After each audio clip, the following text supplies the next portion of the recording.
pimpinan yang kami sampaikan. Terima kasih. Baik, silakan. Terima kasih Pak Haryanto. Silakan Pak Adian. Ya, selamat siang semuanya. Terima kasih pimpinan.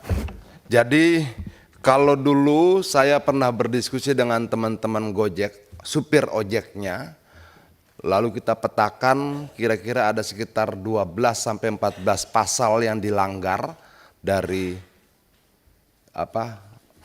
driver online roda 2 ini.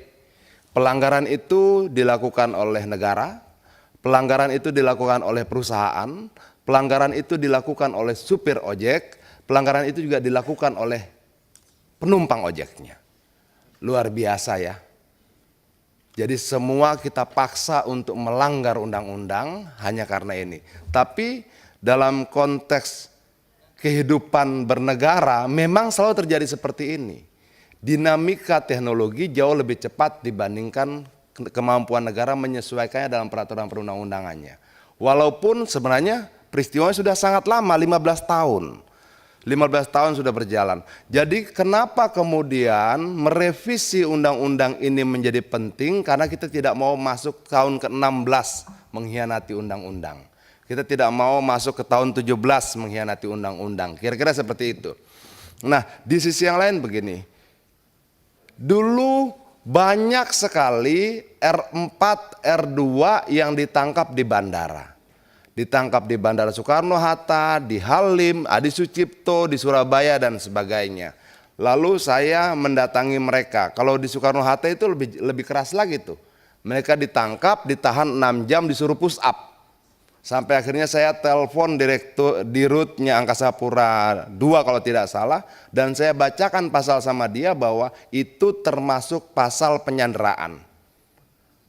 Oke. Nah, yang menarik adalah pihak aplikator nggak peduli peristiwa itu terjadi.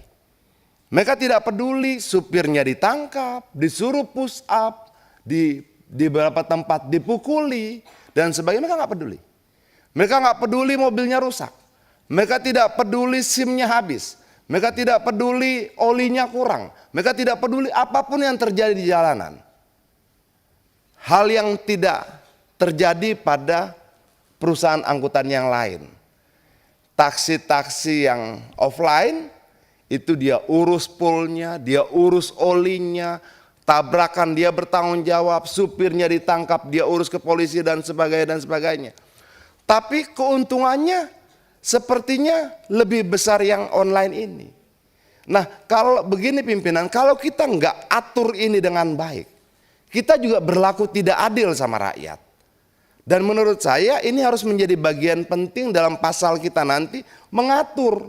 Dulu kalau tidak salah pernah sempat 10% ya jatah aplikator itu kan. Dan dia naik terus 10, 15, 20. Dalam prakteknya di atas 20. Nah, menurut saya sambil kita menunggu, jika diizinkan pimpinan, sambil kita menunggu proses revisi undang-undang ini, memungkinkan tidak ini kita jadikan kesimpulan untuk kita sampaikan pada Menteri Perhubungan, agar tarifnya diturunkan lagi jadi 10%. Kenapa nggak punya tanggung jawab apa-apa? Nggak punya pool, nggak punya montir, nggak ngurus ketangkap, nggak apa-apa segala macam, tiba-tiba dapat 20%. Kalau kita tidak atur ini, percayalah, kita baik pada mereka, tapi berlaku tidak adil pada perusahaan angkutan yang lain. Nah, untuk itu menurut saya pimpinan, kalau bisa kesepakatan kita bersama, rekomendasikanlah paling tidak sambil kita menunggu revisi undang-undang ini, jangan kita biarkan penindasan terhadap supir ojek itu semakin lama berlangsung. Rekomendasikan permen yang mengatur 20% itu diturunkan segera.